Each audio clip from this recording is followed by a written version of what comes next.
Welcome back to the History Channel's 3-hour special on social paradigm shifts.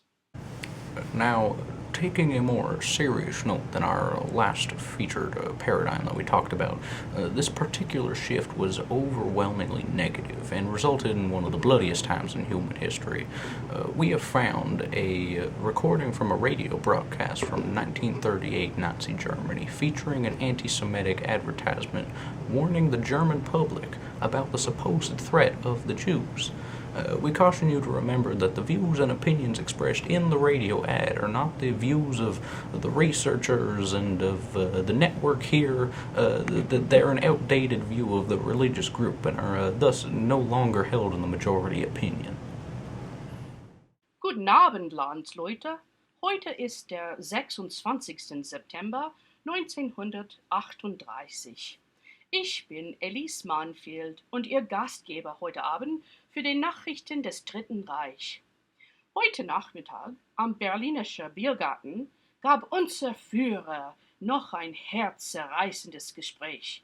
Er hat uns viel über dem deutschen Volk und der Drohung dagegen, der aus dem gegnerischen Nation der Tschechoslowakei kommt.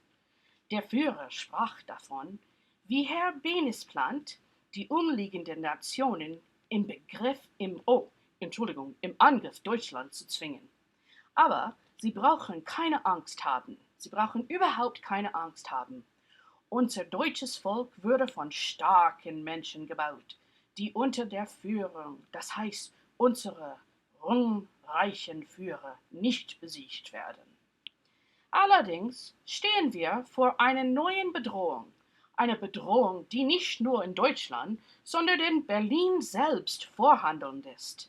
Die Bedrohung, die durch den Namen der Novemberverbrecher sich versteckte, wurde besser als die Bedrohung der Juden bekannt.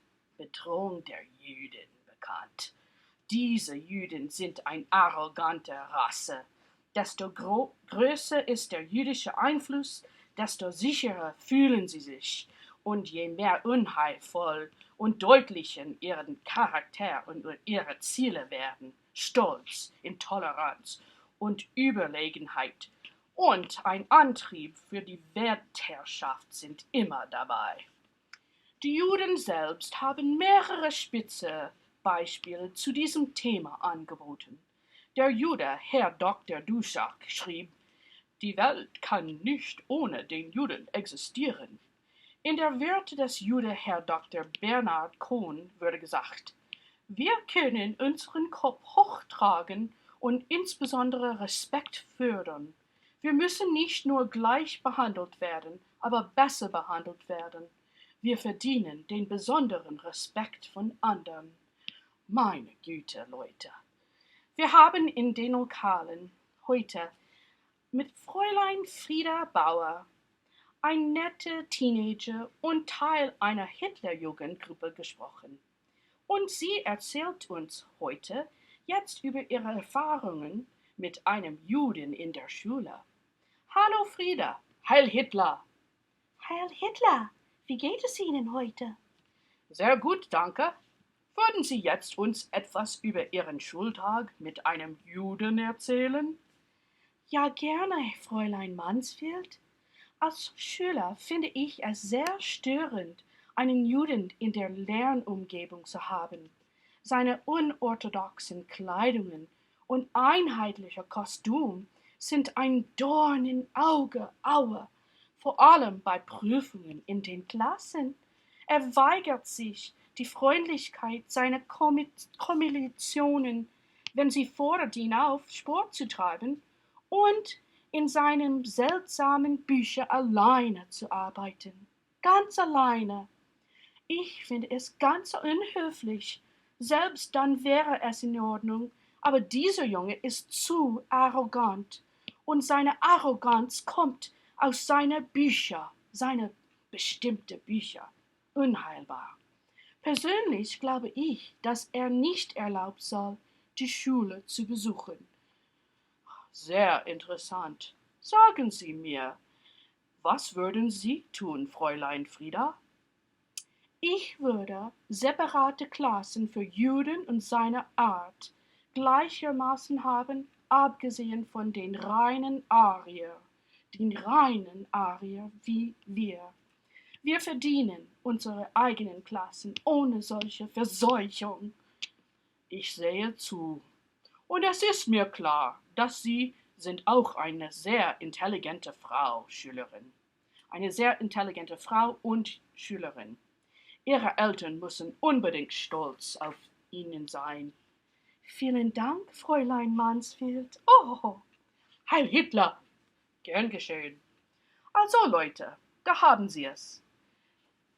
Sie verheerende Auswirkungen im Zentrum von Berlin, in Schulen, in denen die Zukunft des Vaterlandes liegt. Da diese Tiere streifen durch unsere Straßen. Was für Wahnsinn, nicht wahr? Ich stehe hier eine Frage. Was glauben Sie? Wird hier die beste Vorgehensweise sein? Was ist es? Nun, wenn die Zeiten für das Dritte Reich bald kommen, werden wir alle lernen, was nur unser Führer wisst. Die beste Wege, um mit diesem Problem der Juden klarzukommen und das Gute des deutschen Volkes auszuwählen. Wir sollen immer an seinen Gedanken anhängen und an ihn als unser absoluten Führer vertrauen. Guten Abend.